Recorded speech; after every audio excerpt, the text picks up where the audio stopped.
आप इसी क्रम में आप देखें कि भाई भोजपुर को लेके अब मुकाबला रोचक हो जाएगा, क्योंकि भोजपुर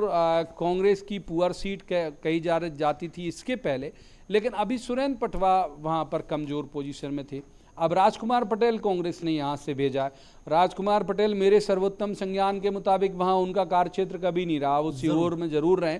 लेकिन वहाँ वो बुधनी से कभी उन्होंने उस तरह से काम किया नहीं।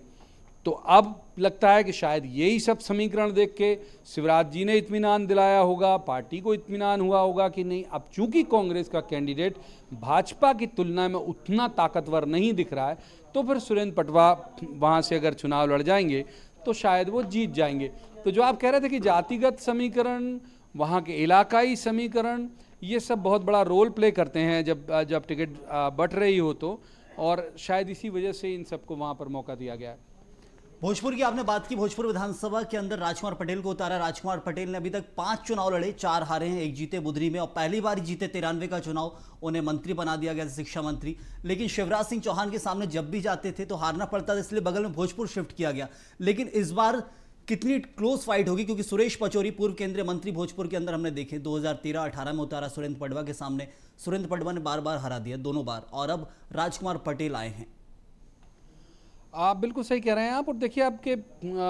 सुरेश पचौरी एक ही सीट में दावा करते थे, वो मतलब भोजपुर और होशंगाबाद के कुछ इलाके, वहाँ सुरेश पचौरी एक ही मान के चलते थे कि भाई उन्हें कम से कम ये पावर मिले कि उस इलाके की सीटें वो बांट पाए। लेकिन चूंकि कांग्रेस में वो कमज़ोर हैं, लिहाजा उनकी चली नहीं, वो किसी और कैंडिडेट की, इस बार वो खुद नहीं लड़ना चाह रहे थे, लेकिन अपना कोई कैंडिडेट वहाँ देना चाह रहे थे। लेकिन राजकुमार पटेल, जैसे आपने कहा कि वो मंत्री बन गए थे, तो जाहिर बात है कि वो दिग्विजय सिंह की कैबिनेट में मंत्री थे, तब से वो दिग्विजय सिंह के व्यक्ति हैं, जरूर, तो वो दिग्विजय सिंह के ही कहने पर उन्हें वहाँ से टिकट दिया गया होगा। आपको याद होगा इन्होंने विदिशा से सुषमा स्वराज के खिलाफ भी चुनाव लड़ा था, और उस समय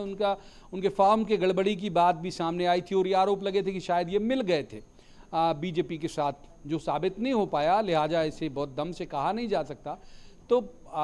मैं बिल्कुल ही बात मानता हूं कि भाई अब पार्टी ने, जैसे हमने पहले ही कहा कि ये देखा होगा कि वो उस इलाके के बहुत ताकतवर नेता नहीं हैं जो वहाँ भेजे गए हैं भोजपुर, तो फिर उन्होंने कहा कि ठीक है, अब यहाँ भोजपुर भेजे गए